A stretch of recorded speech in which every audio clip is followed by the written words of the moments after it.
All right, thank you for staying with us. Now, for more than 5 decades, Nigeria has been at the heart of regional cooperation in West Africa, playing a key role in the formation and growth of ECOWAS. You're right, Victor. From peacekeeping missions to economic integration, Nigeria has often been seen as a driving force in the sub-region.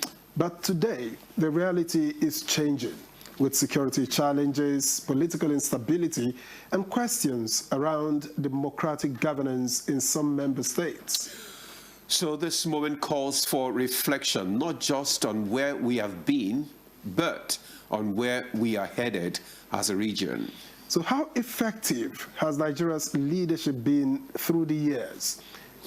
And what role should it be playing now in strengthening democracy, stability, and economic growth across West Africa? Well, these are some of the questions we'll be exploring as we look at 51 years of Nigeria's role in ECOWAS. And to help us to make a sense of this, we are joined in the studio by the Director General of Voice of Nigeria, Jibrin Baba Ndache. DG, it's good to have you join us. I'm good to see you, my brother. Thank you for what you're doing for the country, and good morning, Nigeria. All right, DG, let's look at the leadership role Nigeria has been playing since the establishment of the ECOWAS over 51 years ago. How has that leadership contributed to regional stability and democratic governance in the sub-region? Thank you very much. Sometimes, either as a family or as a country, certain responsibility are placed on either individual or on countries based on their population, their staying power, and all of that. And Nigeria happens to be that. And the good thing about the case of Nigeria is that our founding fathers were very clear. They knew the place of Nigeria on the African continent and its place on the global stage. So even from the beginning, Africa was made the centerpiece of Nigerian foreign policy. And of course, West African sub-region is naturally our main ground within the region. And with the wisdom of one of the founding fathers and leader now, General Yakubu Gowon, who is the only surviving founding member of ECOWAS. That led to what you call the Lagos Treaty of 1975, where leaders from the West African sub-region met to say, no, we can't just continue on a scattered ground. Let's come together, let's forge a common future for our people. And that led to the establishments of ECOWAS in 1975. And 5 years down the line, Nigeria was there at the beginning.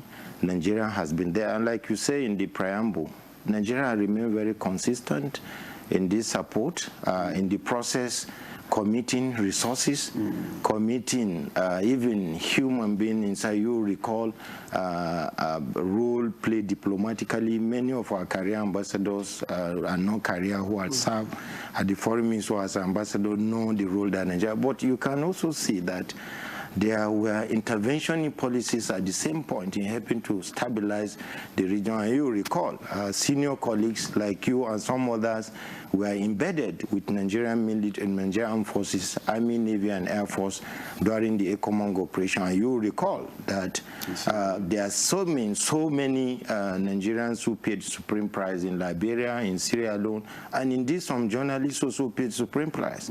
You know, so we are discussing this at the Voice Forum because we believe that we need to bring currency to bear on these issues. I've been privileged as a reporter to be in some of these West African countries. And you respect Nigeria more when you travel within the West African country. And I was in some West African country in 2023 after the general election. And very senior citizens of those countries said, Jibrin, we were waiting on Nigeria election the way the world waits on some other election of other countries. And we were concerned that if anything happened to Nigeria, what will happen to us?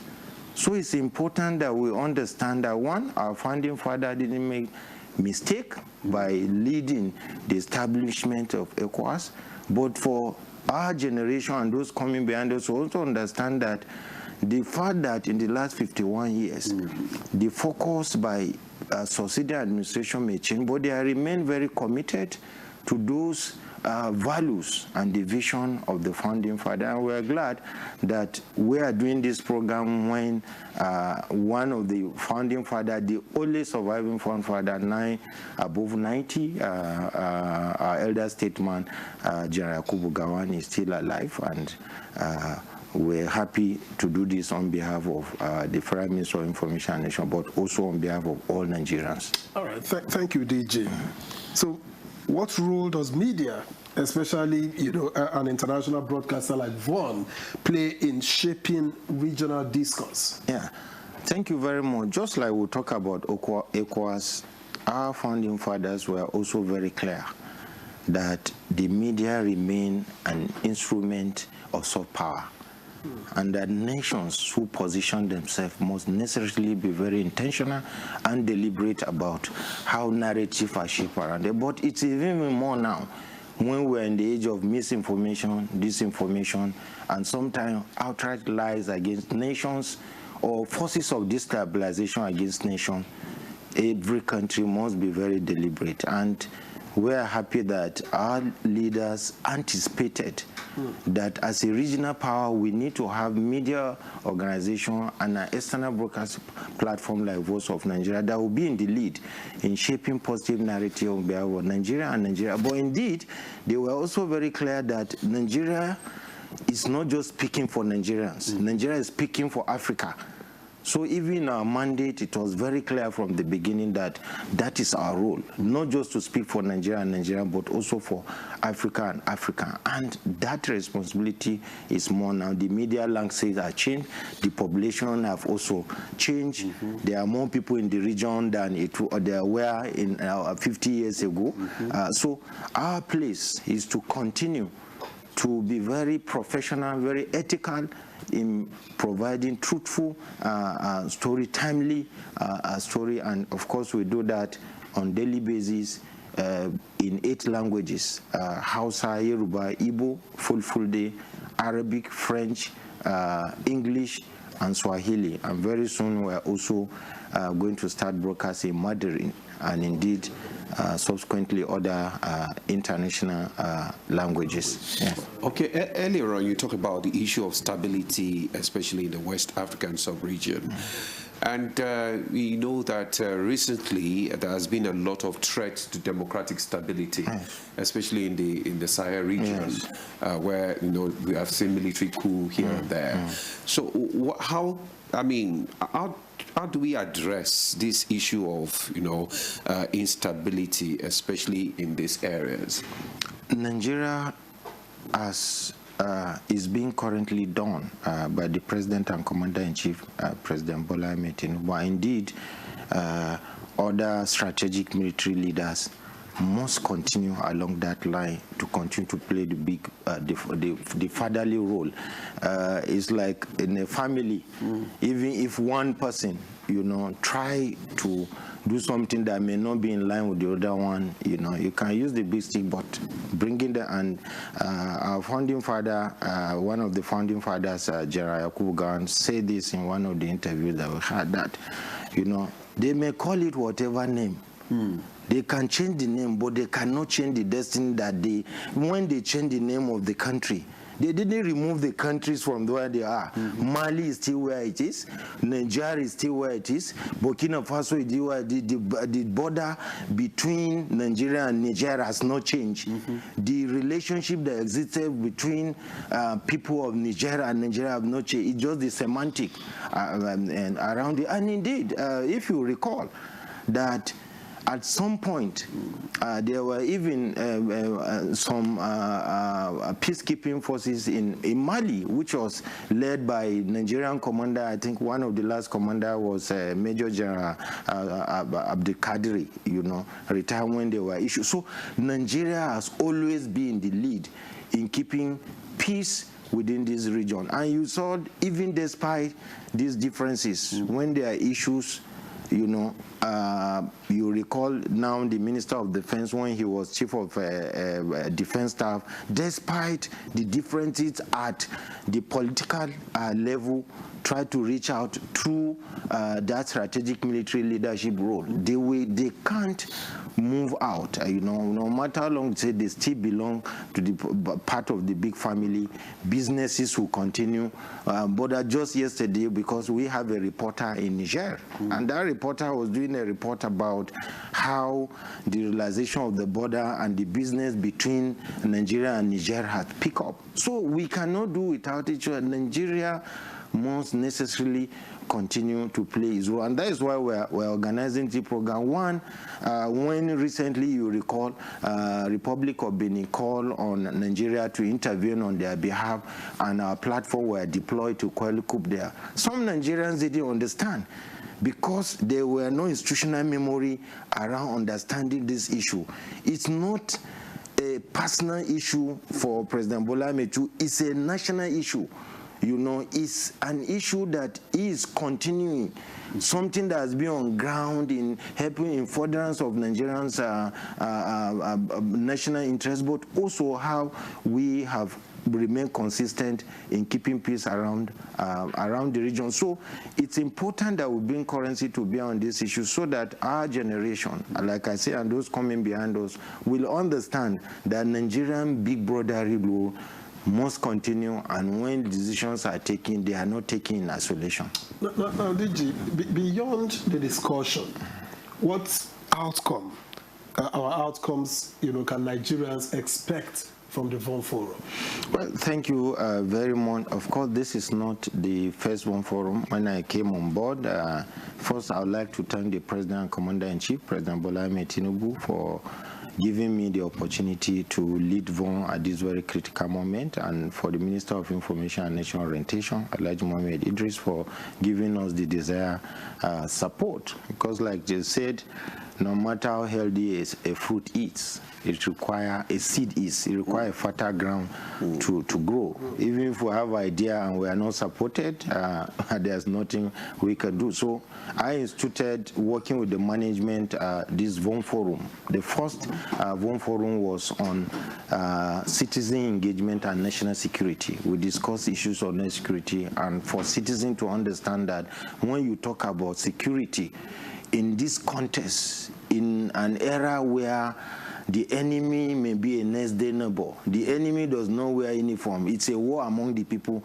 the citizen must own their military and support them, but they must also know that it is also their own business to keep helping, keeping security. It was very successful. Based on that first edition, we were encouraged to do this second edition, and we thought that we should take it to issues around these regional issues. So although we expect, like we said in the first one, this forum is not for lamentation, it's not a platform to come blame game, it's a platform to deepen discussion. One, to bring currency to bear on Nigerian role in the ECOWAS sub-region, to celebrate the only surviving founding father, General Yakubu Gowon. But in addition to that, to also let, like I said earlier, our generation and the younger generation to understand that Nigeria, present and the future leader, must continue to play that big brother role. We are the biggest economy, we are the strongest military. I was privileged as a reporter to be on board Navy ship, the biggest naval ship in West Africa, one of the biggest in Africa, NNS Kada, when it was deployed to Guinea-Bissau. And when our ship, you know, got to Bissau Harbor, the entire harbor stood still. Okay. One, they didn't even believe that it was entirely a Nigerian ship, military officers, naval officers that were on board. It was entirely ship company. So we will bring currency to be on the board. Recommendation should be around where are we going from here? You know, what did we do right? You know, what about our economic diplomacy? If we deploy our military officers, for instance, to keep peace in Liberia, in Sierra Leone, in Gambia, in Guinea-Bissau, up to recently in Mali, are we also taking advantage of economic diplomacy to also ensure that we are not that you are going to force them, but you create opportunity also being deliberate to say that, look, we are making sacrifice, but after this sacrifice, how are we taking advantage of that? One, two. Secondly, we must also build a consensus among younger people from the region. Did you tell us about the theme for this Forum 2026 and why? Okay, 51 years. The theme for this Forum is 51 years of Nigerians' role in deepening democratic stability in the ECOWAS sub-region, and we chose that deliberately. One, we say Nigerians' role, because without Nigeria there will be no ECOWAS. And we need to be consistent, but there are issues. Like you said, countries, there are democratic backsliding, there are issues, but there is even what you call public trust. Trust in public institutions when elections happen, rather than seeing it as cup half full, you say half empty. There's no perfect election anywhere in the world. It's a perception. It's a perception. So the media, the role of the media is also key. We cannot continue to condemn, like one of my uncles will say, somebody have not even gone to the border of Nigeria. When he said, if anything happen in Nigeria, he say, it is only Nigeria it will happen. No, we are not saying that everything that is happening in our country is perfect. No, that's not what you are saying. So given all that has happened, what will success look like for ECOWAS and even Nigeria, say, in the next 10 years? Yes, one, the fact that ECOWAS has remained as a regional body. Until date, Nigerians' role in forming ECOMOG as an interventionist military intervention has become like a template for other regions. It has never happened anywhere in the world. And Nigerian Army, Navy, and Air Force committed officers and men, and many paid the supreme price. And as someone who grew up within the barrack environment, there are many, some that as a young boy I saw left and never returned. Okay. So it's the last 50 years has been a worthy effort by Nigeria, indeed other ECOWAS committee. Okay. Von, as Nigeria's international public broadcaster, how are you changing the negative narrative when it comes to Nigeria, and how are you also promoting Nigeria's interest and value globally? Yes, in fact, this is one of it. We're very deliberate about choosing this theme because if you look at the global best practices, media institutions, both public and private, print or electronic, don't just rely on their platform, but they also leverage their platform to organize either town halls or events like this to be able to provide platform for dialogue. Now we're bringing in seasoned Nigerians. Today, by the grace of God, we have our father, General Yakubu Gowon. We will have the Deputy Senate President, Senator Barrow Jibrin, as the special guest of honor. The Honorable Minister of Information will be the chief host. Then His Royalness Etunupi, who we chose deliberately because as a military officer, as a general, while he was in the service, he was a commander under a common boat in Liberia and Sierra Leone. So we want this event to be an opportunity for our elders to come and share their experience, to inspire us, the younger generation. Are you expecting people from the sub-region as Yes, well? we sent particularly all the ambassadors from all the ECOWAS country, and indeed other nations that other countries that are here in Nigeria. And we have a very formidable panel. One of the lead panelists, like keynote speaker, is an officer who is retired now, Director General, Nigerian Army Resource Center, but an officer who was wounded twice, as well deployed as a tactical officer in Liberia and Sierra Leone. And then there's ambassadors. One of the ambassadors actually served in Guinea-Bissau and Cape Verde, and several other ambassadors serving and retired.